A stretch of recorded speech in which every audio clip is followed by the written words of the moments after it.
Okay, so last week I constructed this QAA field, or a bunch of them actually, right? With increasingly high logarithmic level, I guess, or something like this, you could say, logarithmic depth. And so let me just summarize what we did in a little graphic, right? So we started with the field of constants, real constants.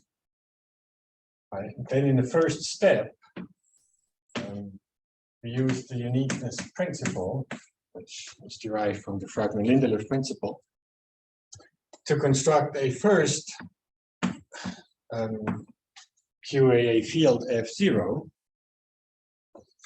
which maps the terms in this F0, so together with a map, into the series whose monomials are just real powers of e to the x, or e to the x, sure. So I'm going to write it like this, right? The important information is just the field we constructed and then the monomials that we ended up using. Of course, the series, right? Every such series has natural support. Right, that was the first step. And then to continue the construction, right, we compose on the right with log. And so what we obtain then is something that I call F1 prime. And now the monomials here are, well, x, as you composed with log. Okay, so all the powers of x can appear.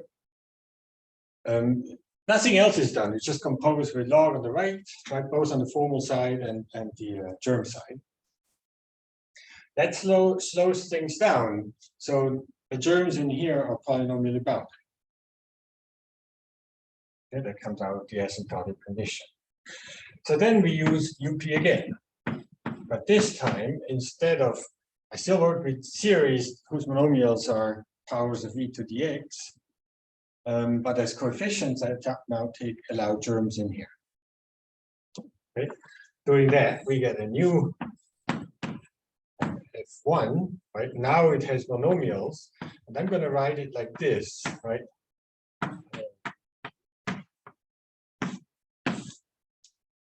It has powers of e to the x and powers of log x. Of e to the log x, which is x. Okay. Real powers and products there as monomials. So using the same principle, right, we were able to do that. And then we iterate. Could there also be log and F1 prime? No, right? It's just x, so it's e to the x composed with log. So that's actually how I would like to write it.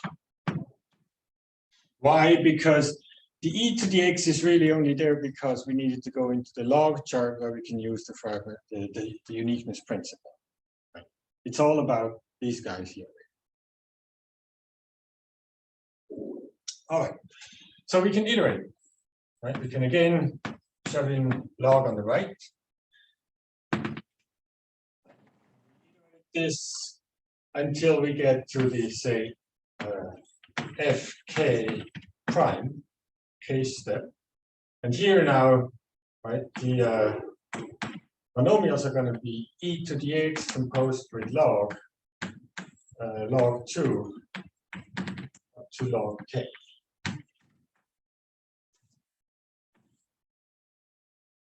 Okay. Again, these terms are polynomially bounded, so I can use them again as coefficients for series in powers of e to the x and use the uniqueness principle to define fk. Here I will have monomials e to the x composed with x log up to log k. So we have reintroduced e to the x on that side. Right? And so along this way, it's not hard to verify that, in fact, you have inclusions like that. vertical inclusions. You also have horizontal inclusions at every step. Okay. Which means, and by inclusion of, right, these are QAA fields. By inclusion, I mean not just that the fields are included successively, but that the map TK are extensions of each other. Okay? Which means I can define F union of Fk, and I can, extend all the TKs, T the common extension of all TKs, F, right? And then, of course, the monomials now are going to be the infinitely generated set of all powers of e to the x multiplied by powers of log x multiplied by powers of log x of arbitrary depths. But every series in it has only finite logarithmic depths. Okay. And so, which I didn't quite get to state last time, right, the theorem is that this F, and I think, right, when you have all these monomials, I called it L last time, the multiplicative R vector space generated by all these monomials. That's what we use here as monomials. And this T, this is a QAA field. Again, well, that's obvious from the construction. Okay. In fact, this thing has a couple more properties that we were interested in. F is also a Hardy field, closed under differentiation. And T respects differentiation, where on the right side we use the usual differentiation in Transseries.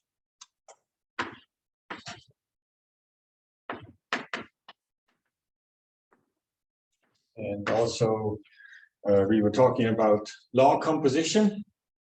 This guy here at the end is again closed under law composition. F is closed. Law composition.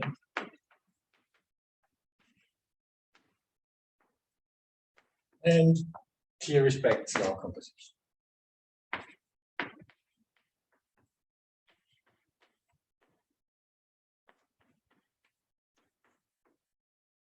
Okay, so I won't prove these two. These are fairly technical, but yeah, it's a matter of actually checking it. Log, on which side are you composing log? Again, law composition means if you have two germs, right? These are germs at infinity.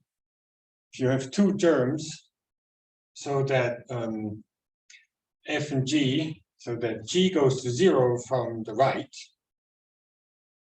then F composed with law composed with G is again in here. Now F composed with minus law composed with G is again. Okay. That's what law composition means. So when you come back to the chart at the origin, that means just composition. Okay, so well, like I said, the original motivation for this was, the question of whether this F here might generate a nominal structure over the real field. That is still an open question. And in the process of, thinking about how one might prove that, I don't want to go into any details. It would be pure speculation. But one of the problems is the only kinds of techniques that we know to prove o-minimality involve defining several variable functions of a similar nature. Here, that would mean having algebras of several variable functions with embedding into what exactly? You don't have Transseries in several variables, as far as I know. Okay, so the question is a little bit, when you start thinking about that, one way that we might be able to handle something like this is by allowing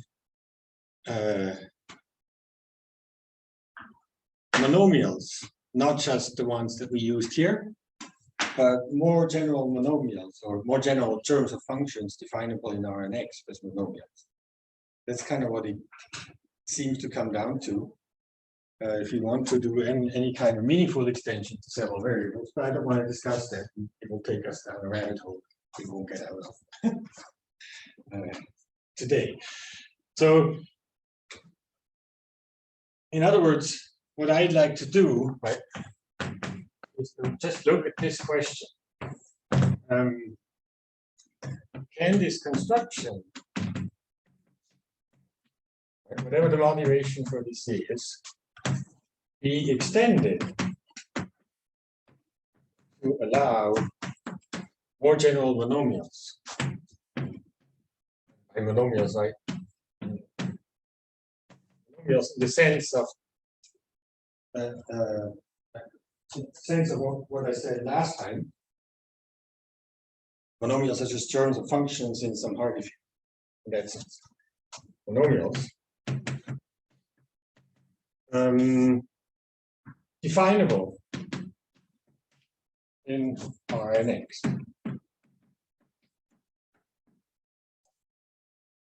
Okay, so you could say, okay, why not just Rx? I mean, all these monomials here are definable in Rx.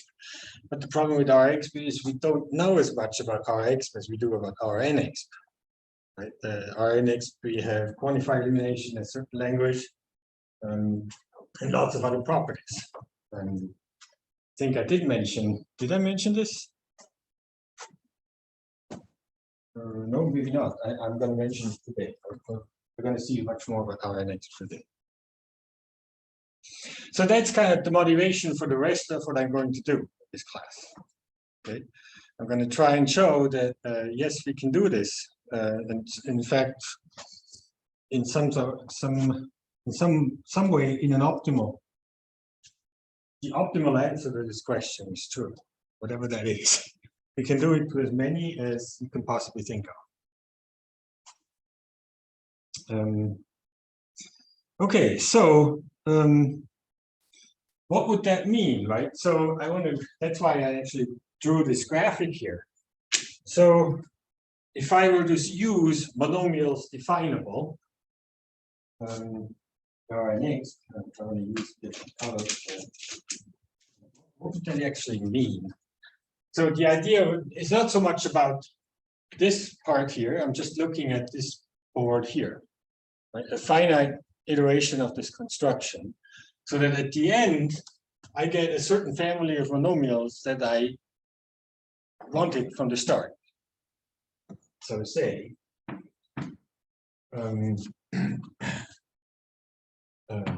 monomials of the form. And again, right?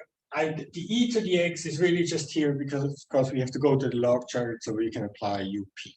So it's these monomials here that I'm interested in, these terms here. So monomials of the form e to the x composed with a tuple of terms f1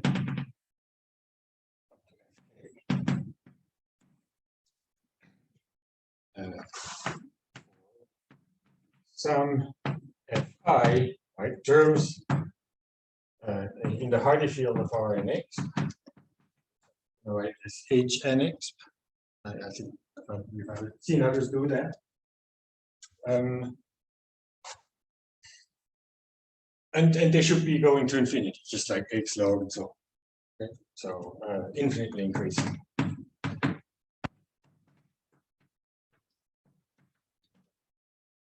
Let's say ordered, right? There they were ordered, big ones came first, right?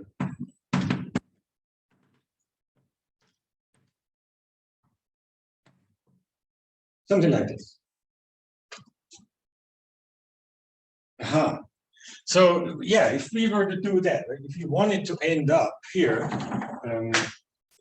actually, should I maybe No, I'm just going to say, okay, so instead of x log up to log k, we're going to have here f1 up to fk at the end. Okay, how would I get there with this kind of construction? Even like, forget about all the details. What will we do, right? I mean, the question really is, what am I shoving in on the right every time? Okay, and to see what I'm really putting in there, what is actually this log here that appears every time, right? At the so if I look here, right? Oh no, I should still keep that white because that's so the last log that I had there. What is that log, in fact, right? That is really I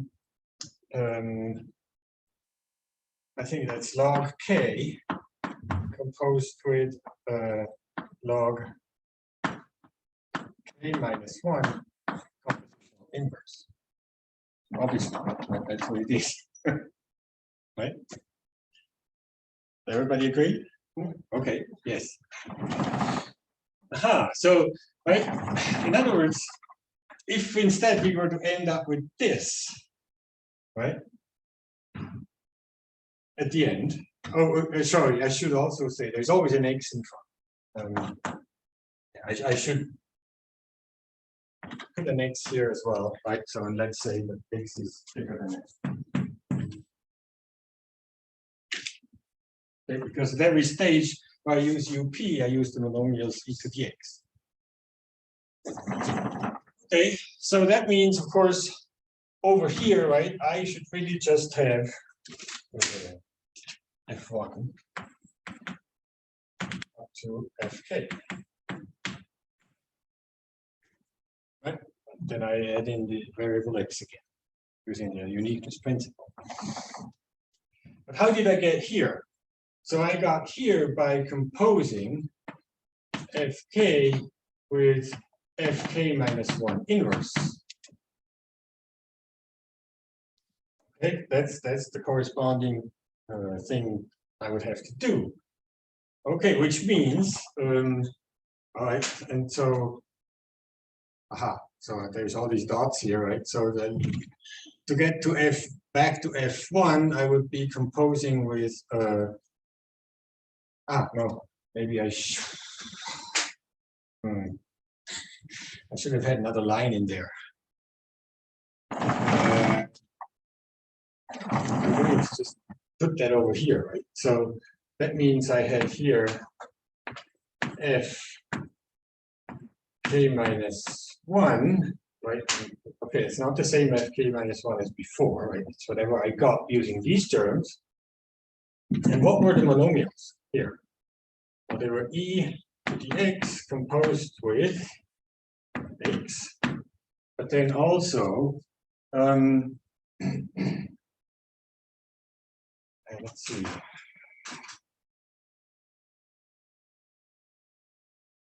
So when I plug this in, I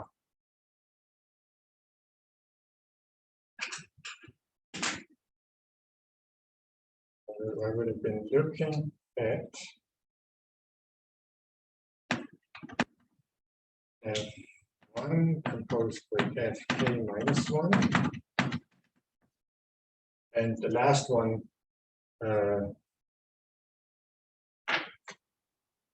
is fk minus 1. Okay, I believe that would be the right one. Okay, right. So if I compose that, no, that's not right.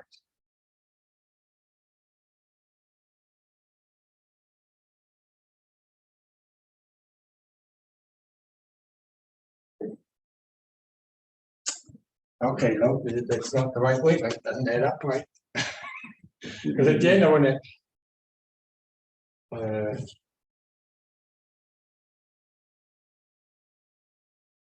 Shouldn't it just be f1 to fk minus 1? no, it's not. Unfortunately, that's not the case.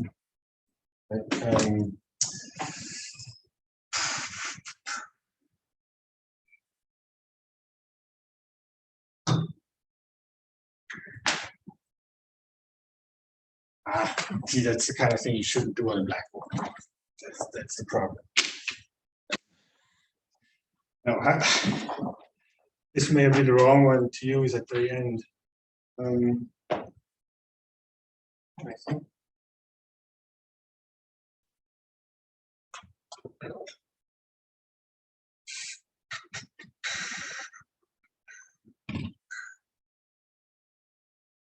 You want to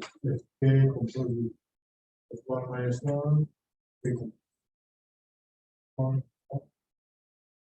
Start from the first Well, line. the other way around. Yeah. Right, it would be F1 composed with Fk minus 1, but then it doesn't quite. Fk.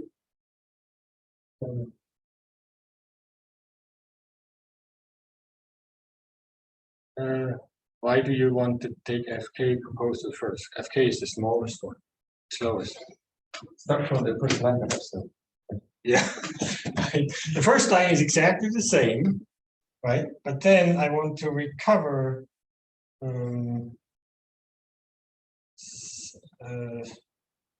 kind of F1, but I can't recover F1 immediately. One that I would be recovering, so here, right, is going to be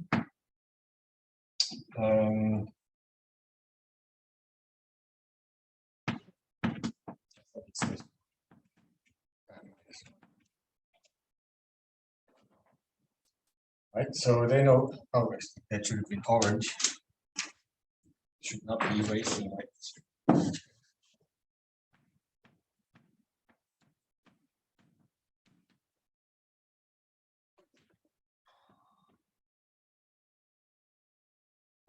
No, I should not have done this in the back. Sorry, right? This is not good.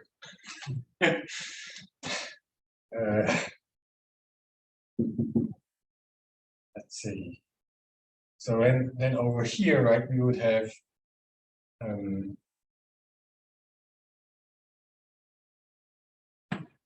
the x proposed.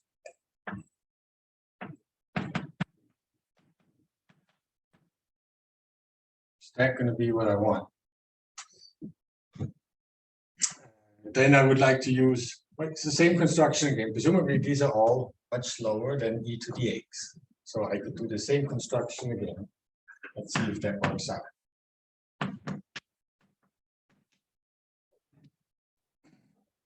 Okay.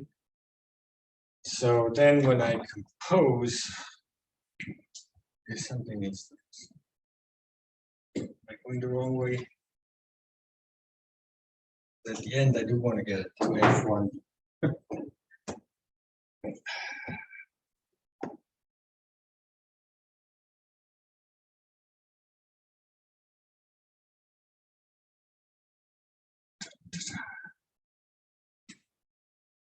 This should be F2.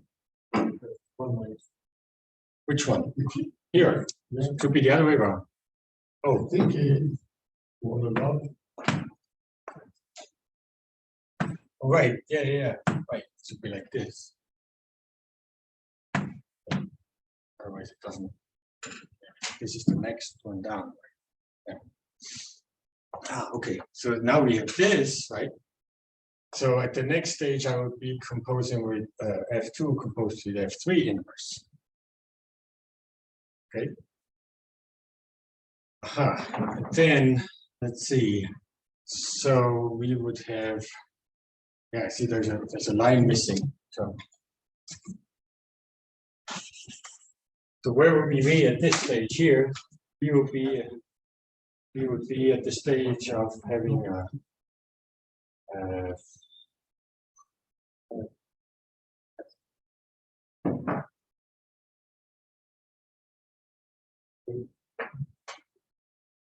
Yes, exactly. Now this is the right way. So it'd be F.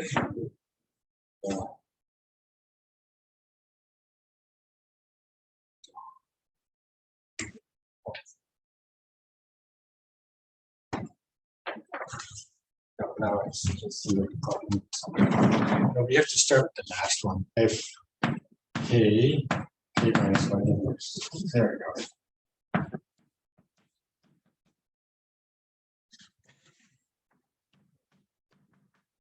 There we go. Okay, so, and then, right, the next stage will be fk minus 1 composed with fk minus 2 inverse. Okay, so, and in other words, when we get to this place here, we will be at f2.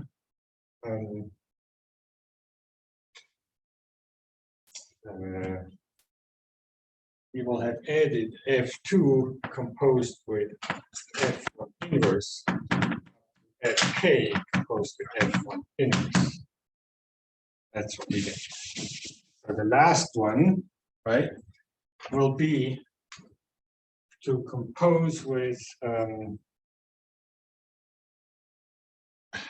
what?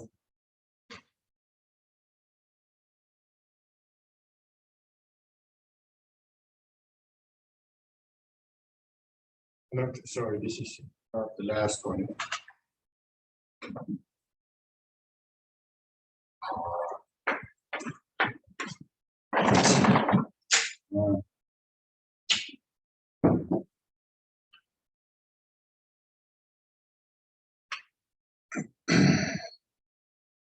This is fk minus 2.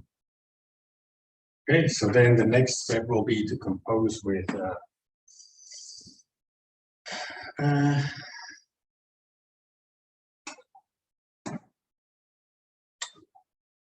oh, I can't do it on the back one.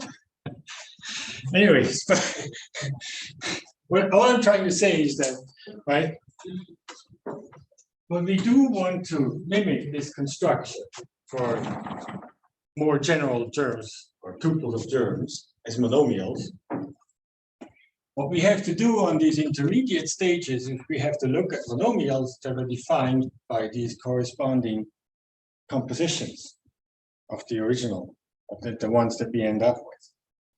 Okay, and that is a tricky business. So the question is really, for what tuples? Sorry, I will put the graphic in the blog post with the right, or you can figure it out for yourself just by seeing which way is the right way to do it. Right? It corresponds to that. So, in other words, for what tuples fk, right, of germs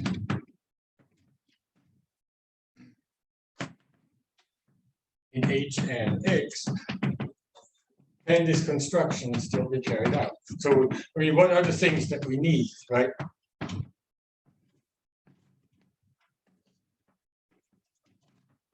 What are the kinds of things that we need? We need to know that every time we apply UP, the monomials that we use have these holomorphic continuations on standard quadratic domains. Right? Not just that, we need to know that they form a scale on the standard quadratic domains. Right? Last time we checked that the x log 2, log 3, and so on, right? That forms a scale. And that was already fairly subtle because you can't work on half planes, even with those monomials. You can't work on proper open subsectors of half planes either, right? Because then the uniqueness principle. So that's the kind of thing that we need to check now for germs. Given f1 up to fk, we have to check it for all of the germs that appear in this. For all these compositions. Check holomorphic continuation properties of germs f I composed with fj, right? Of the ones you eventually want to end up with as monomials. At some point, you use the fact that they log back the standard quadratic domain. Yes, exactly. So that's another property, right? And it's not just the extension properties, but also where do these map? Map holomorphic standard quadratic domains too. we use the fact that the log that we put in here on that, he maps every standard quadratic domain into every standard quadratic domain as a germ at infinity. We use that, otherwise we can't actually carry out the construction. Exactly. So this is the kind of question that we need to address for definable terms. That's a totally different story. So that's really what I'm going to talk about today and Wednesday. Okay, and then we'll come back to this hopefully corrected graphic there. It's like integrating on the, you know, on the board. You don't do integration. You always make mistakes. The ultimate extension of the principle. Yeah, exactly. Don't lecture. Just don't draw anything like that on the board without preparation. Okay, so for a while now, I'm going to forget this, right? I'm just going to be interested in, of course, all these germs, like if you start with F1, these compositions, right? These are also in the Hardy field of our NX. Okay, so the question really is, what germs of RNA have the right extension properties? Holomorphic continuation on at least standard quadratic domains, mapping those standard quadratic domains into every standard quadratic domain, that kind of thing. I would like to be able to answer. And of course, right, that means we need to have a very good description of H and of that Hardy field. In order to prove anything like that, we need to know, well, we do know a lot about this Hardy field, okay? So, I'm just going to say a few things that you can find in these papers by Lau, Angus, and Dave, right? Sequence of papers where they study RNX, and the Hardy field of RNX, and also embeddings into Transseries. Right? So, yeah, what do we know about this? We know that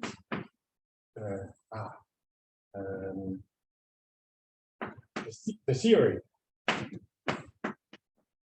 RNX that meets quantifier elimination,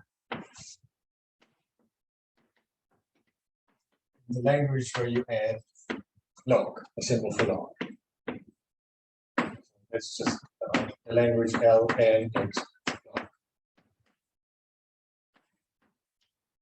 Oh, and it also admits universal axiomatization in that same language. Yes.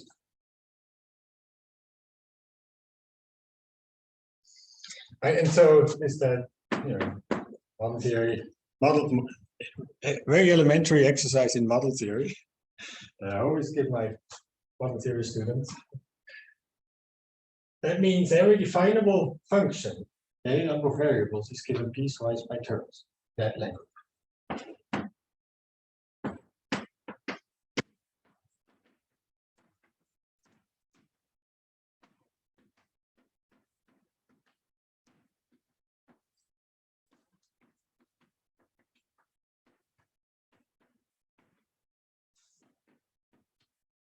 And for us, we are looking at one variable function, the terms of one variable function is a plus infinity.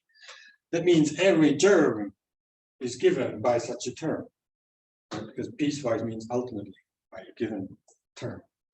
So that's very important to describe exactly this Hardy field. So there's, of course, they prove much more than that, right? So the Hardy field, HNX, is actually an elementary, right? It is itself an LNX structure, and it's an elementary extension of RNX.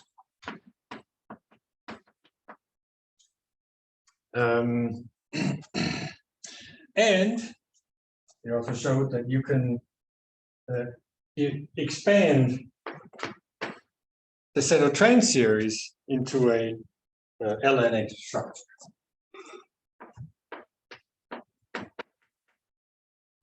And that too is an elementary extension. All right. Okay. And in fact, from this observation, they also get an embedding, somewhat canonical elementary embedding of the Hardy field, or H and X, into T. Okay, so this elementary embedding preserves everything you can think of: composition, logarithms, differentiation, all of these things. And in fact, right, this is an example of a QAA field. So H and X, with the, let me see, what should be Transseries, there are transmonomials. So M is the set of transmonomials, and then this embedding. This is a QAA field. Okay, so M is the set of transmonomials.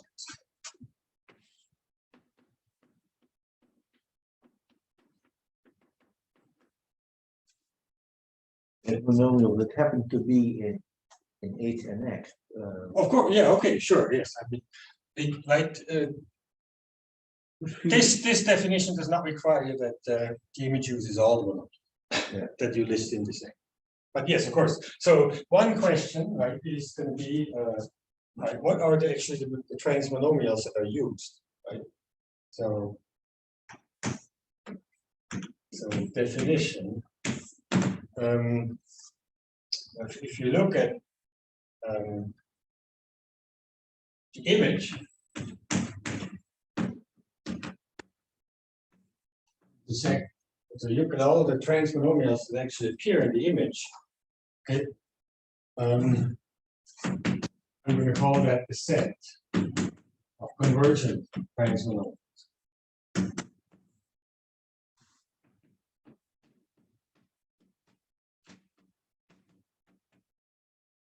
Okay.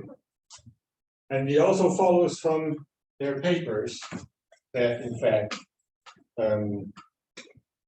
all the series that are in the image of phi are series in the conversion transform. So let me see, I'm just going to call this M.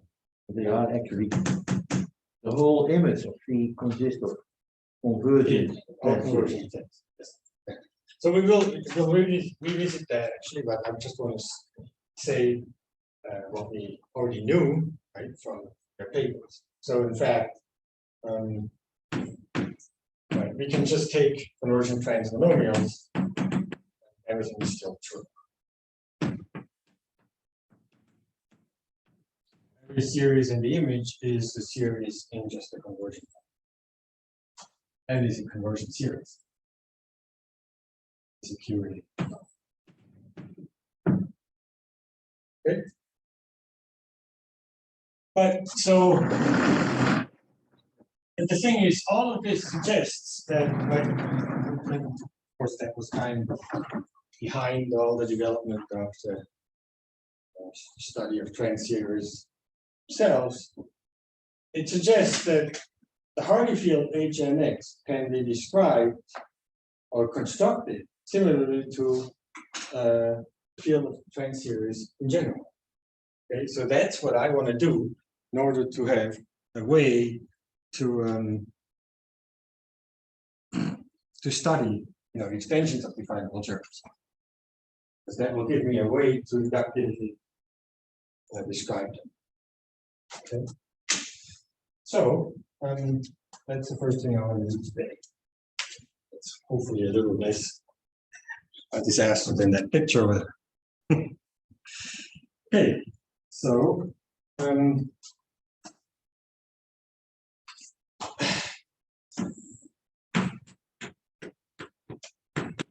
let's say description or construction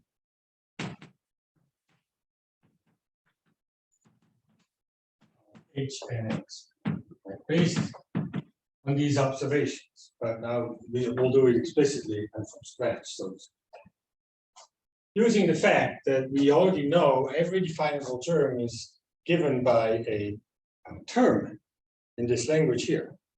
So really, we just work by induction on terms. Okay. So what we need is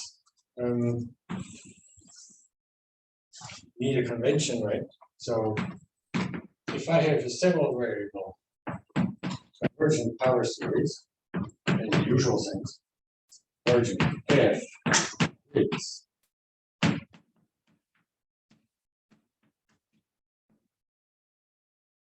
okay, where x is a tuple of variables associated to such a power series is its sum. Okay. I'm just going to write SF be the term 0 of a function defined by the sum of x. Okay. Real term of the real function. All right, so yeah, I think that's hopefully uncontroversial. So this summation operator is injective. All of these things, I think you probably know. Okay, so I want to use, right, I want to find the description, an inductive description of all terms in H and X. What I'm going to do is I'm going to start with all terms defined by just L and X terms. Right? We'll see about the log a little later. Okay, so step one.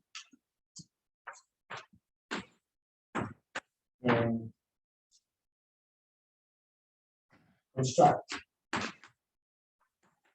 set E. That's a set of all terms, defined by all L and X terms.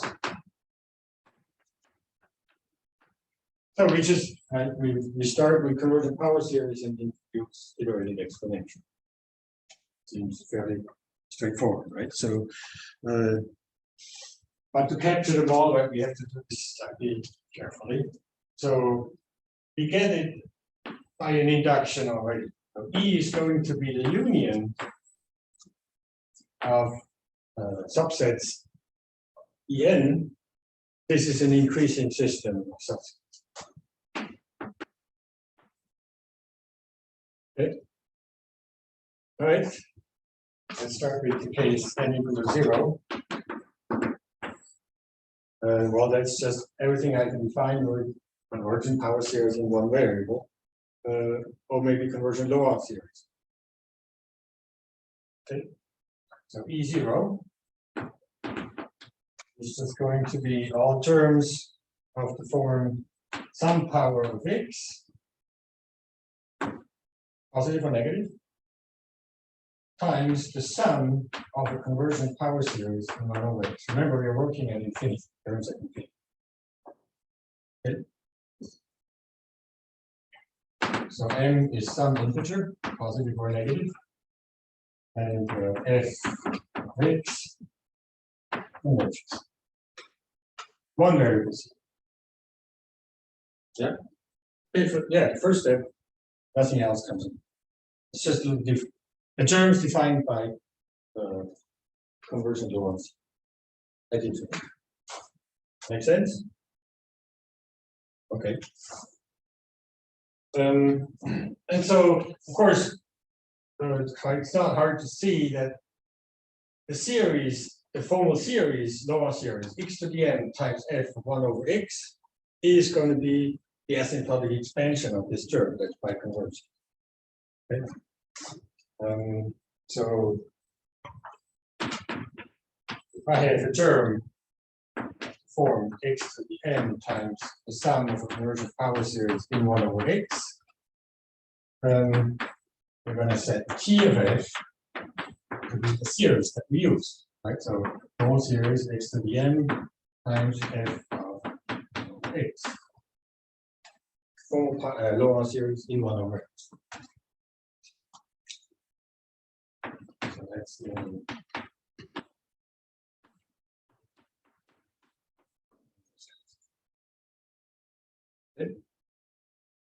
and that's okay, call that T0. Okay. Okay, so I think it's everybody would believe, right? I hope that T0 is objective.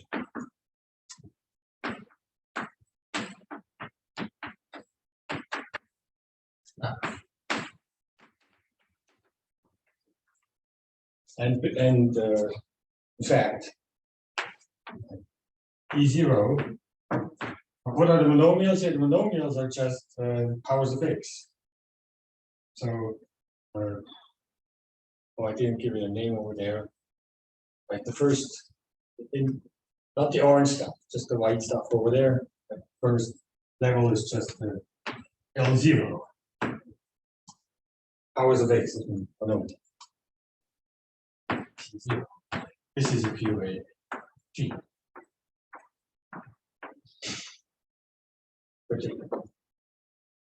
Make sense?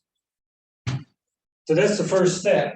So now to iterate, we need to single out what the monomials are and so on. So find that first.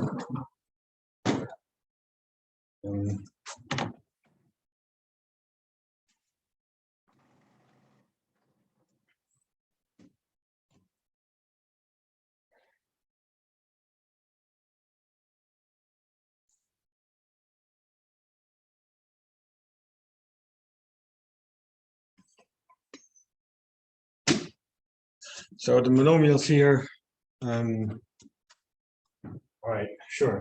Why not call it M0? I want L0. Sorry. It's not quite the same. L0 has all real powers of x. So M0 really has integer powers of x.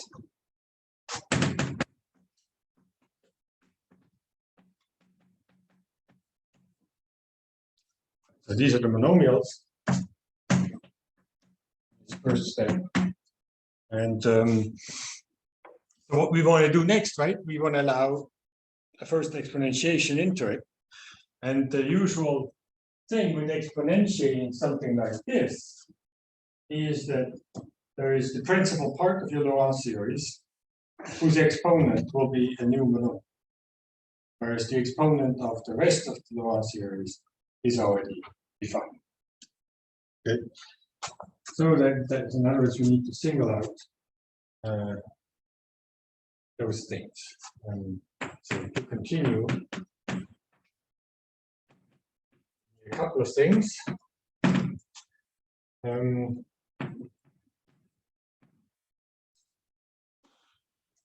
the monomials of pure order, exponential order 0, I guess, okay, are going to be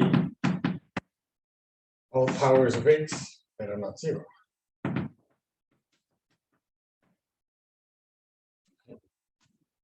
Constants are not of the same identity or something else. And we can look at the class of germs with 0 constant coefficient. And so these are all germs in E0 with 0 constant coefficients. In other words, support of TF is PM0. These are all just things that we'll need to keep going. And then even more importantly, we have a subset of PM0, which is only the set of all large monomials in here. That large monomials at infinity are the monomials x to the k greater than 0. You all agree? Those are the large monomials.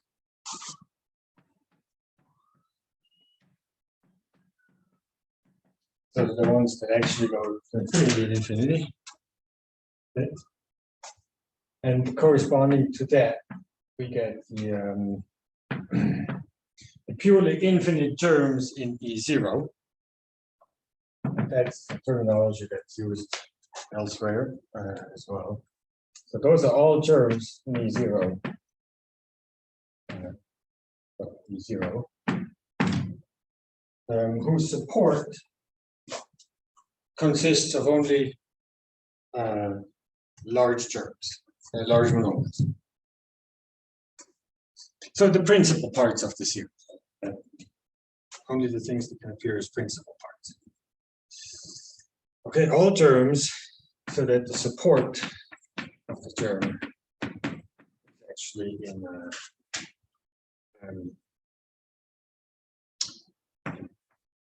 PM0 infinity. And these are generally referred to as the purely infinite terms of it. So those are the ones whose exponents will be new monomials at the next step.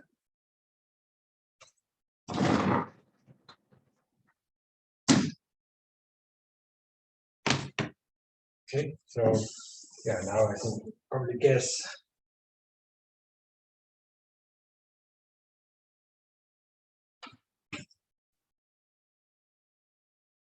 how this is gonna go, how we can get to the next level, right?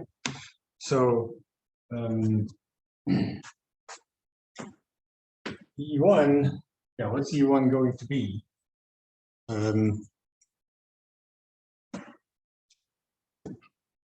No, so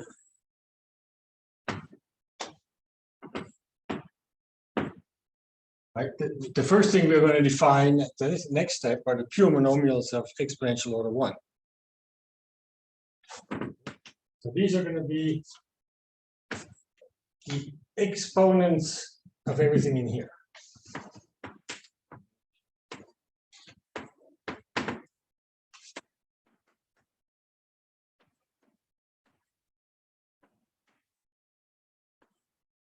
Those are our new monomials. Okay. And so, of course, that means the new monomials are just going to be products of things in here.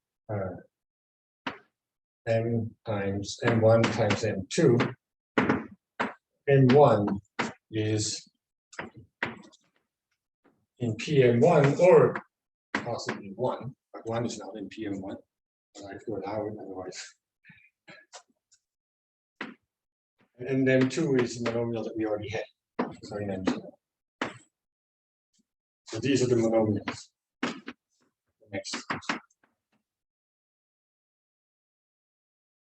But they correspond to their images in the series. Okay. And now I can define En. Or E1. So E1 essentially should be like a lower series in those monomials. But of course, we have to be careful. We can't just take a lower series and plug in for a variable a very large one. That doesn't make sense. Okay, so we have to be careful how we allow. Right, in the monomial space, there are large monomials and small ones. We can plug in small ones anywhere we want, but the large ones should only appear polynomial. Just like in the case of lower series. But because now we have, a lot more monomials, we have to allow multiple monomials to be plugged in. Means we have to consider multivariable conversion power series to describe the next level. Okay. So it's going to be the set of all terms. Take some conversion power series in several variables, take its sum, a term, right? So that's a term defined at 0. So now we are allowed to plug in for the variables a bunch of small monomials and a bunch of large monomials. Large monomials are the ones that go to infinity, small ones are the ones that go to 0. Okay. So where, first of all, f is a polynomial in those variables.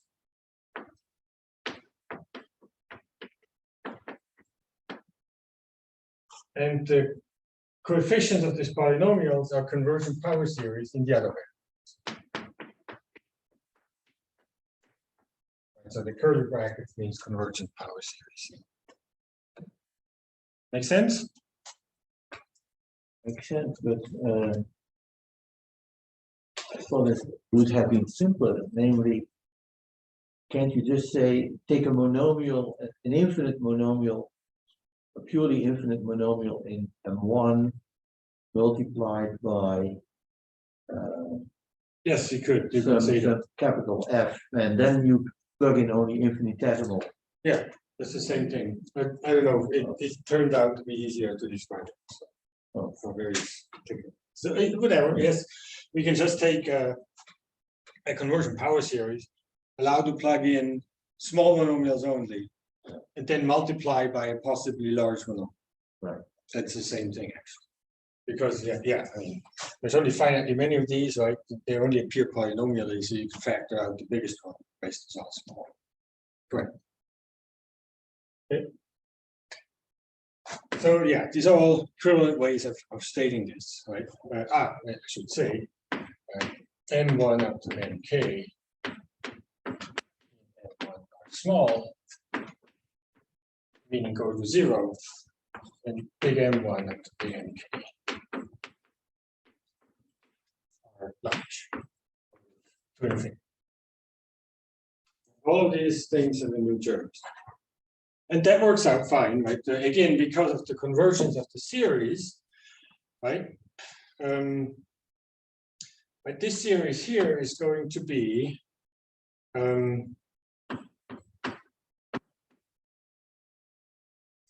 it's going to be a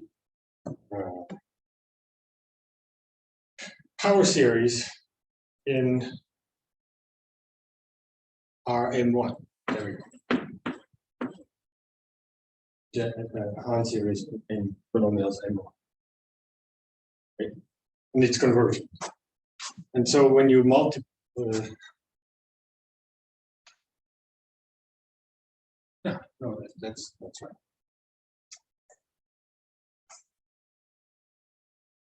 So in other words, in the same process, we also define T1.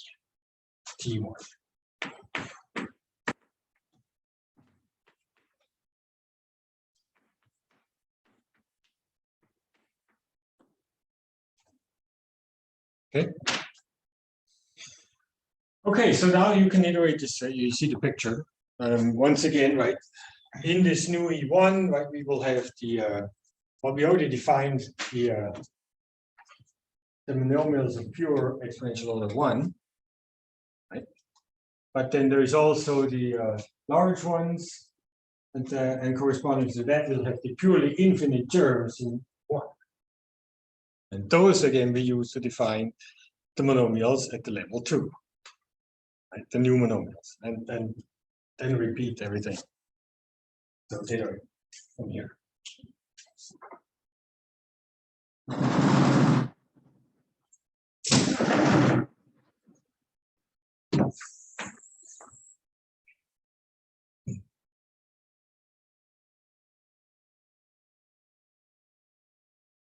Okay, so we have this, again, we have an increasing system of QAA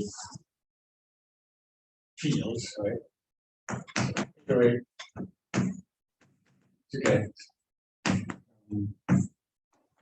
E0, M0, T0, and so on.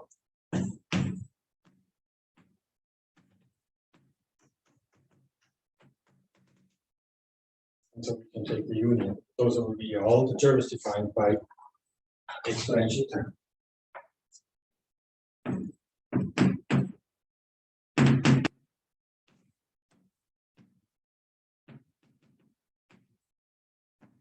Okay, there's something to be verified, of course. Yeah, do we really get everything defined by exponential terms? Okay, you can do this by induction. on the complexity of exponential terms. Okay, so we do get all of them. Now the thing that there is something interesting to be proved, right? We haven't introduced log yet, so we really have just defined all the terms defined by exponential terms. So how does log come into play here? So here's a lemma.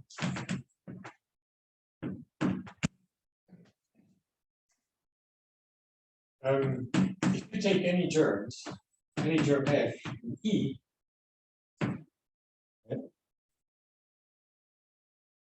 if I can apply log to it on the left or on the right.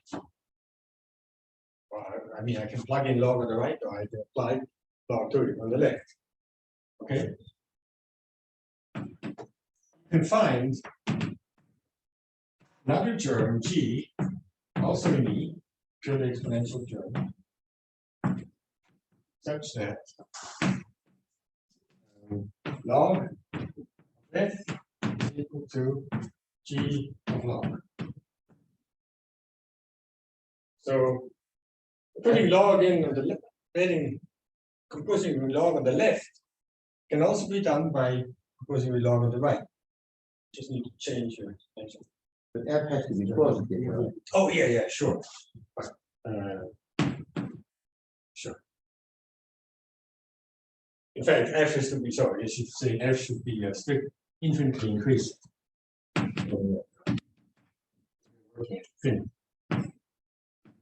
Infinitely increasing means equals to otherwise the composition. Okay, so let's see why this is. A sketch of proof, it's always a sketch, right? But this is fairly elementary, right? Remember, we have the series T of F, right? The series T of F, well, being given by a convergent series, but we know it's going to be a dominant monomial times a unit. It's all in one variable. Okay? So it's some monomial in M, the union.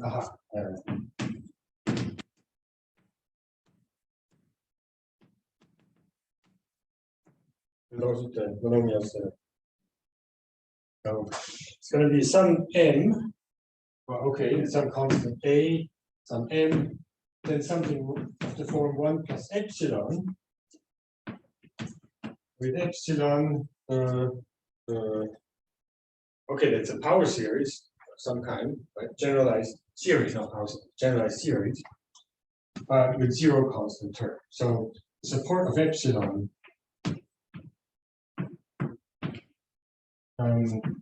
is contained in small monomials. The leading monomial is small. Okay. And because of the construction, right? M itself is in E, right? It's actually in M, right? And I don't distinguish between the formal and the terms they define. It's just too much notation. So that thing is also a germ for me. This is a constant. Well, the epsilon is also in E, right? By construction, E. Well, no, epsilon is not in E, it's a formal series, right? But there is a term, H in E, such that T of H is equal to epsilon. Right, that's what I want. There's a unique. Okay. So that means F germ can be written as A times M times 1 plus H. Agree? All right. So now apply log. If I apply log to that, what do I get? Well, doesn't look too bad.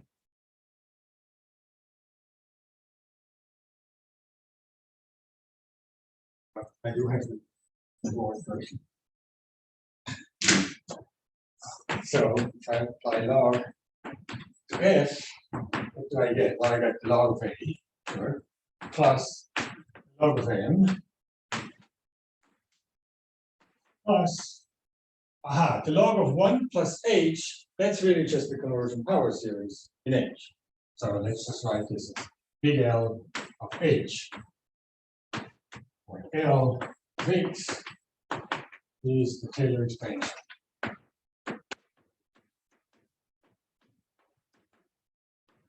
Log X. X equals 0.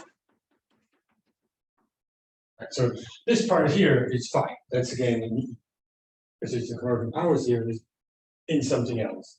That's E. Okay, so that one is fine.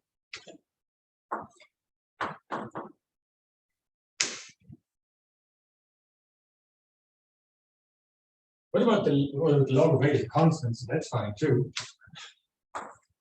Okay. What about log of M? Well, M is a monomial, so there's two possibilities. Either it's in M0, in which case it's a power of X. Okay. So the log, this is either equal to K times log, right? If M is actually in N0. And if it's not in N0, then it's of the form X of something else that was a purely integer. Well, it actually could be a power of X times the next times something. Oh, yes, that's right. Yes, so right. So this is a sum of things like this. Okay, so this thing here is going to be something like K times log plus the sum of pure monomials, the logs of pure monomials, right? So it's just going to be a sum of either 1 to n, some n, right, of series in the various purely infinite terms. So some of just purely infinite terms. Fi. These are not monomials. These are purely infinite things defined by principal parts of series. Okay. Right. So this part here is again E. Right. The only thing is, of course, that one is not. Okay, K times log. Okay, so see, so right, so now what I have here, I can what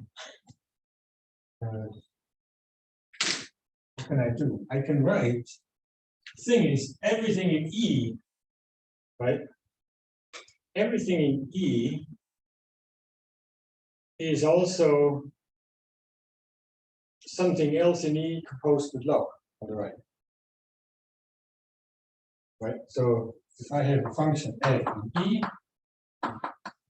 then f is equal to f composed with x composed with log. And this guy is also in E. Right now it's not hard to check from our instruction. Okay, so these guys are all already, they are actually have to form something else in E composed with log. The only question is this one, but that one, of course, is x composed with log. And x is also E. So this is actually E composed with log. Just exactly. Make sense?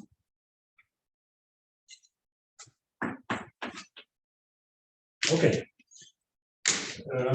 And because of this, right, all we need to do to close under logarithm to get all the terms is now shoving it in on the right. Okay. So we get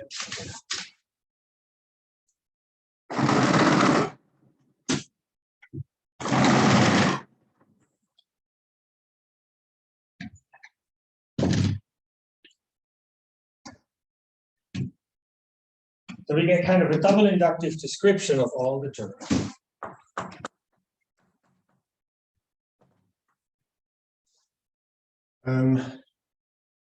H and X is actually the union of all n 0 to infinity of E composed with log n. Okay, that's all you get. Every time, right, if you close on the log now with all your terms, every time compose with log on the left, you can instead put it in on the right for a different term to get the same term. That's what the lemma is saying. So we get everything by taking that union. And you know, again, this is an increasing union. Right? E is contained in E composed with log, which is contained in E composed with log log, for the same reasons that we just discussed over there. But it's an increasing union of okay, so that gives us a full description, and this description also gives us a way to associate a certain exponential or logarithmic complexity of a term, right? So for f in E, it's kind of obvious, right? The exponential height E of f, now EH of f, I think used, is defined. Well, it's the first n, so that it's in En.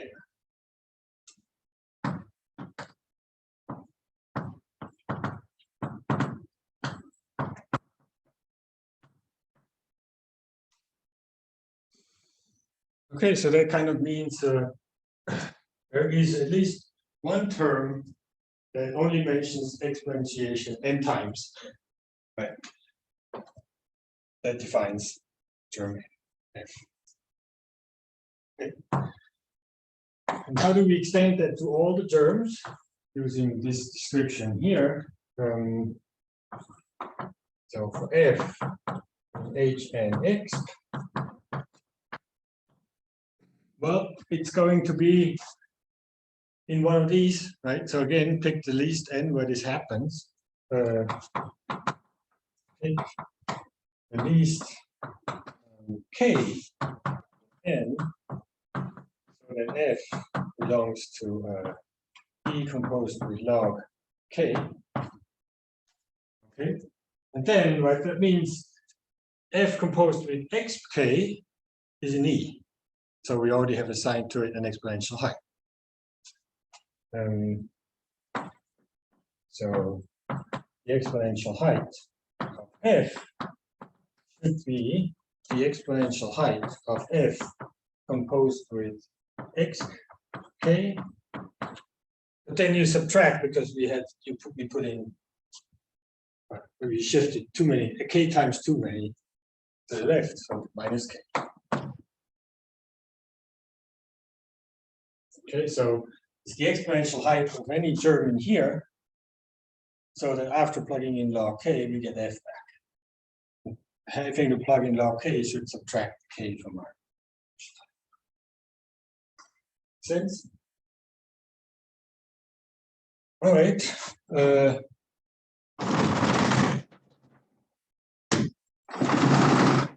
You can check this exponential height, right? For iterates of log x is exactly the iterate they are. That makes sense. Example. EH of k is equal to minus k. EH of xk is equal to k.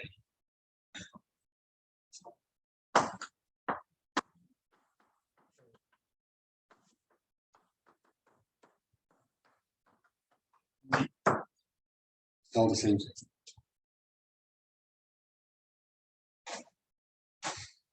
Okay, let's see. I have a question. Yeah. You don't have the Taylor map of this H. Oh, yes, you do. Yeah, sure. This can also be done on the series side, right? So the new monomials are just going to be old monomials with log k shoved in on the right. Right, and yes, the detail map extends, right? So, and the map you find, the phi map is actually the union. So union in the sense of extension of the Tn's that the T map composed with log n.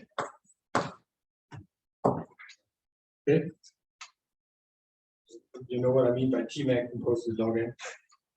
Just T and then put log n in on the right, right? Yeah, so okay. So and then you get the feedback. So it's an explicit description.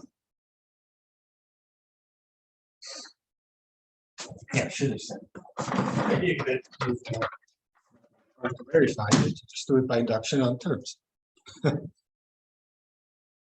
Now we can prove everything about these terms by induction on terms. Okay, let's see, what else should I say here? Now this, right? So in other words, for these particular monomials here, right? If you compose two of these, the exponential height of the composition is the sum of the exponential heights. Do we agree? So it suggests that this exponential height behaves well under composition, but it does not. So I want to point that out. It does not do so in general. So we do not have EH of F composed with G equal to EH of F plus EH of G. So, let me give you an example. And you can mull it over and see. Take, and see this I prepared, so I'm not going to get into the kind of trouble I got that one was there. So take G to be the term x plus e to the minus x. Okay. F, the term e to the x. Right, and then if you compose f with g, you get x of x plus e to the minus x. Right, and what's that? That's actually just e to the x multiplied by e to the minus x. Yeah, I guess so. Right? Okay. Just making sure I'm not screwing this one up again. Aha, but you see, e of e to the minus x, as x goes to infinity, goes to 0. So e of e to the minus x is actually a convergent power series in e to the minus x.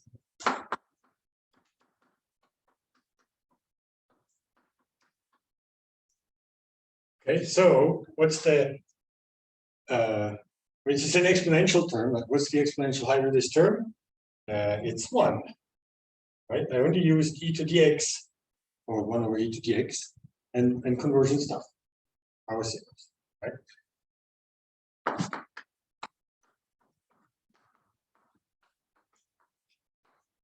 But of course, yeah, each of these guys, G and F, they are also both of exponential height 1. So that's right. It's not 2, which is EH of F. That's EH of G.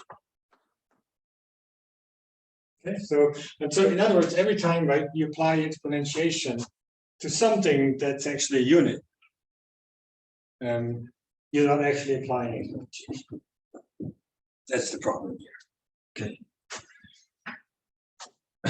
So and the reason why I'm mentioning this is because there is another very similar sounding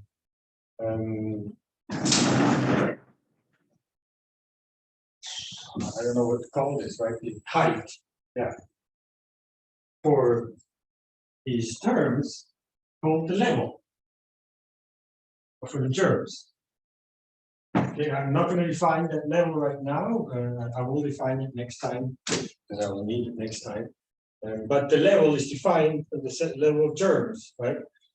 And for it's also integer valued, and for the iterates of log and x, it's exactly the same. Okay. But the level is well behaved under composition. The level of the composition is the sum of the levels. Okay, so it's not the same as this. Okay. So EH is different from level.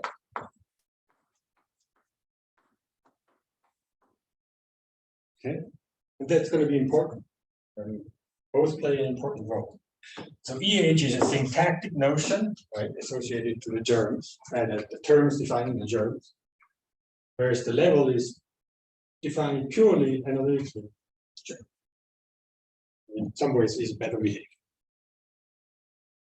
Okay. So let me see. A couple of things that I want to mention. I won't prove these, but I will use them because they're kind of exercises. So if you have, right, so since we don't, right, since EH does not behave well under composition, only sometimes does, it's useful to pin down a few cases where it does, a kind of general statement when it does behave. So let f be an exponential germ. Well, so any problem that arises, right, with EH has to arise on the exponential terms already, because introducing logs on the right doesn't really change anything in terms of computing EH. All the problems that once is remarked, they happen in the first stage instruction, exponential term. Okay, so take an exponential germ and then G a purely infinite exponential term, right? So if there is no integer down here, it's just all purely infinite ones. Mean of all purely infinite ones. Now, purely infinite ones, right? They can go to plus or minus infinite. So I'm going to plug it in. It has to go to plus infinite.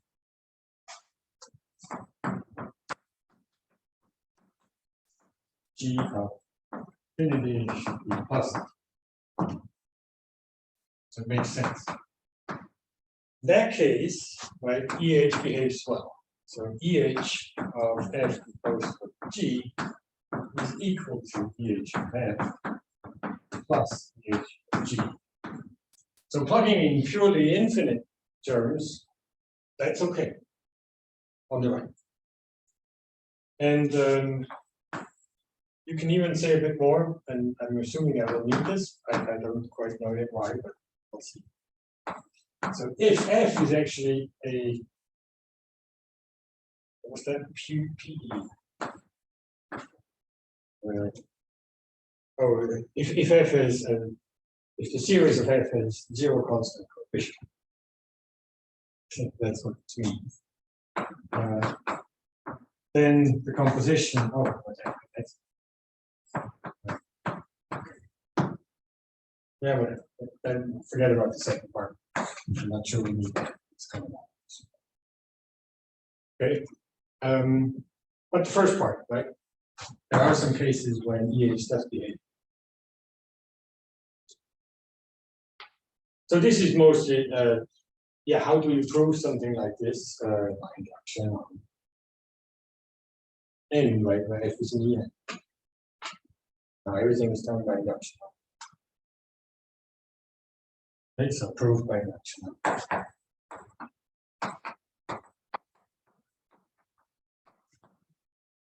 Okay. F is Yes. All can be done in the field of Transseries itself, then. yes, yes, I guess so. Yes, you can just read, if you can read all of this off the Transseries level, sure. But yeah, you're right. I mean, I don't know, did you, for the Transseries, did you define this corresponding exponential height too? Not really. Not really, right? But I mean, you can define it at the Transseries level too, yes, of course. Yeah, I think so, and the arguments will be the same. I don't think there's any different arguments. Because again, in some sense, what this shows is that H and X is just the set of all convergent Transseries. That's what you should call this. And the corresponding transponomials is the set of all convergent transponomials. Okay. So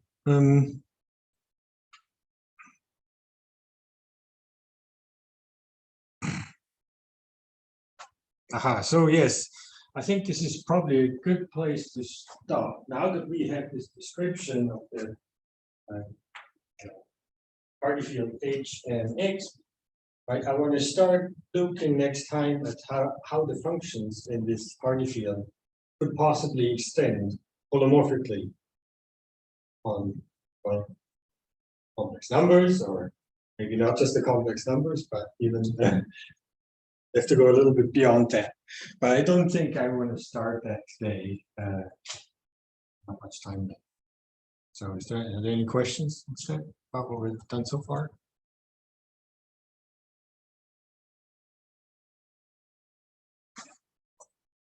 Yes, this one. Did you figure it out? No? Yeah, I think that we actually had, yeah, I think this is the right start still. And I could probably use another line to figure out how it continues.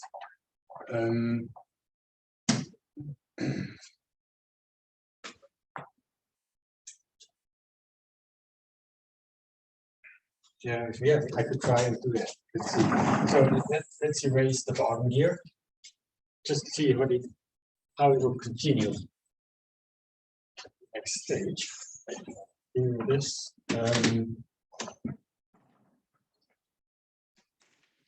Yeah, it's a good idea. So I think this is the right place, right? This is where I start.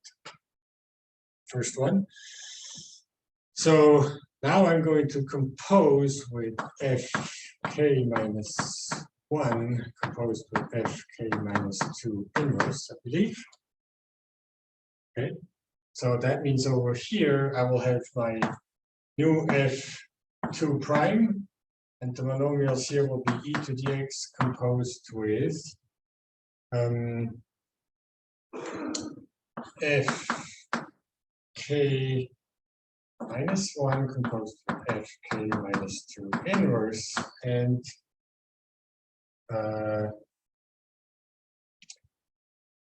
fk composed with fk minus 2 inverse. Right? Because when you take that and you plug that in on the right, you get fk composed with fk minus 2 inverse. Okay. All right, and again, presumably these will be slow growing, slower than powers of e to the x. Doesn't have to be polynomially bound, just in a lower comparability class for this to work, right? Has to have the right extension properties. So then I presumably will use up again to add e to the x again as monomial. So if 2 will actually have monomials e to the x composed with x with these guys.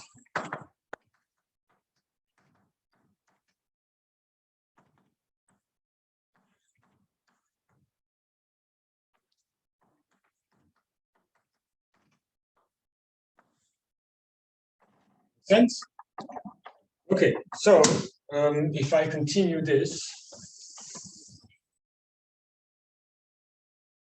so at the next step, I will compose with fk minus 2 composed with fk minus 3 inverse, right? So now let's do the dots. Okay, so after the dots, I will have should I call it fk minus 1. Let's see, 2 goes is k minus 2.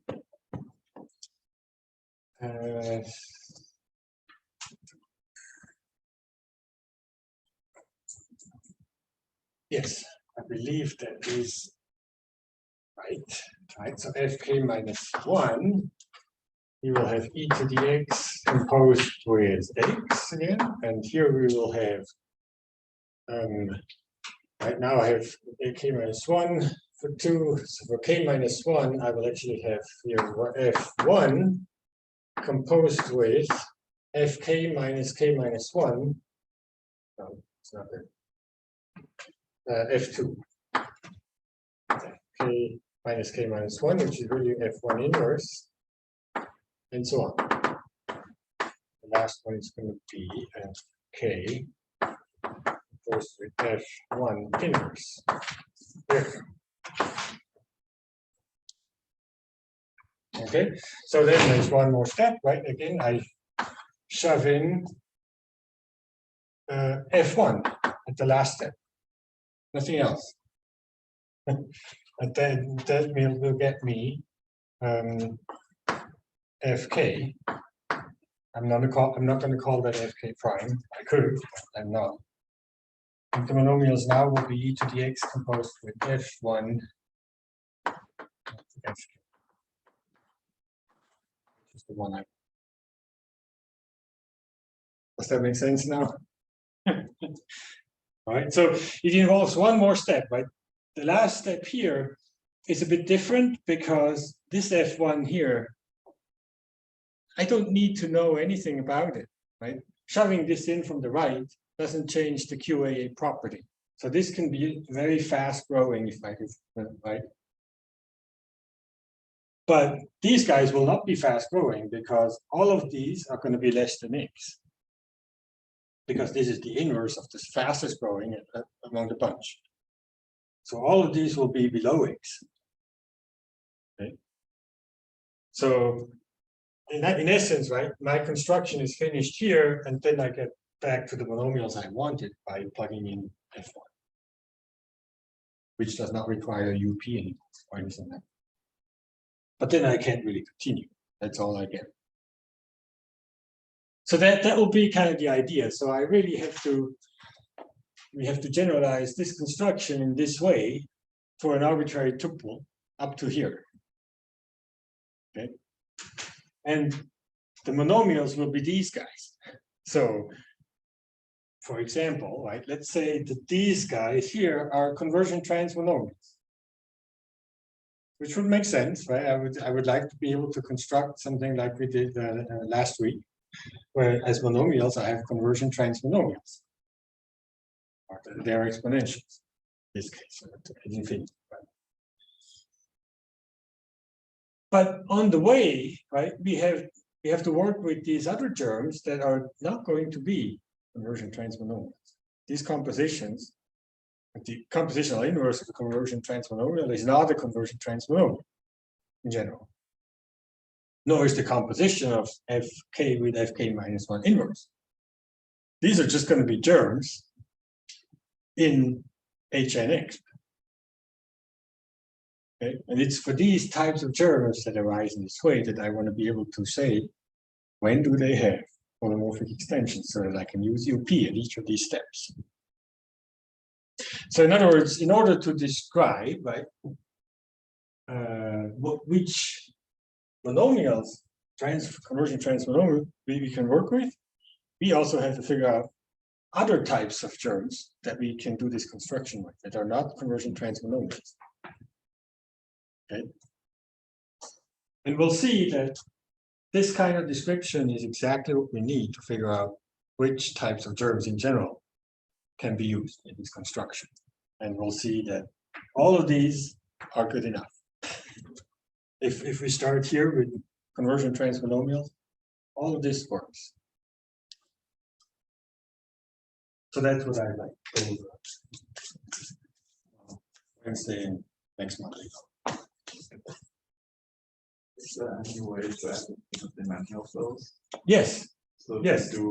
That's correct. So right, I mean, in fact, once we construct these, we can see that this construction between different tuples is compatible. So if you have two tuples where one extends the other, the construction you end up with here is a subset of the other one. Okay, so this is still a directed system, and we can take, like in the case here, right? We can take its directed limit and construct one big QAA field, where then all of a sudden all the series, right, are going to be Transseries, not convergent anymore, but Transseries in the convergent transmonomials. Divergent Transseries in the convergent transmonomials. That's correct. Seem to have missed one, the last lecture you gave, because when did you give it? Last week? Last Wednesday, Oh. How did I miss that? after Jacob. Oh, I don't know. maybe I thought that was the answer. Okay. Because, Oh, wait, what do you mean when I constructed the original one here with the exponentials? you With the logs. definitely were assuming some things that I hadn't heard yet, Ah, but I must have missed it somehow. right. So the white part of this graphic, maybe you missed that, but it's I wrote a blog post on that already, so you can read it out okay. if you want to I check. can always read it. Okay, Yeah, good. it's not that difficult, that one.